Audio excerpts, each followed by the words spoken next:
Davlatimiz rahbari tashabbusi bilan viloyatimizning barcha hududlarida o'quvchi yoshlarning yozgi ta'til davrini mazmunli tashkil etish, ularni madaniy, ma'rifiy va sport tadbirlariga faol jalb qilish maqsadida Dolzarb 90 kun loyihasi amalga oshirilmoqda. Loyiha doirasida Denov tumanidagi 5-maktabda ham tadbir tashkil etildi. Dolzarb 90 kun shiori ostida amalga oshirayotgan ishlarimiz chekka qishloqlarda ham amalga oshirilmoqda.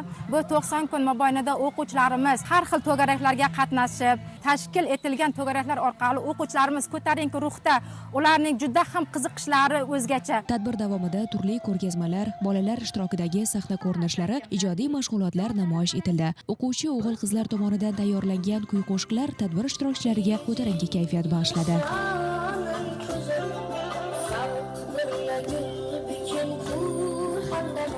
Dolzarb 90 kun tadbiri davomida o'quvchilarning ijodiy ishlari, qo'l mehnati mahsulotlari, rasm va bezak san'ati namunalari asosida tashkil etilgan ko'rgazmalar ishtirokchilarda katta qiziqish uyg'otdi.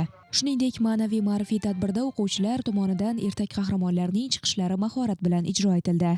Yo'lbarslar sulolasi vakilasi, mushuk oy bo'laman. Shu bilan birga tadbir doirasida shaxmat, shashka, stol tennisi kabi qator sport musobaqalari ham o'tkazildi. Bu kabi madaniy ma'rifiy tadbirlar o'quvchilarning bo'sh vaqtini mazmunli o'tkazish barobarida ularni ijtimoiy hayotga faol jalb etish, qalblarida milliy qadriyatlarga hurmat va vatanga muhabbat tuyg'ularini shakllantirishga xizmat qiladi.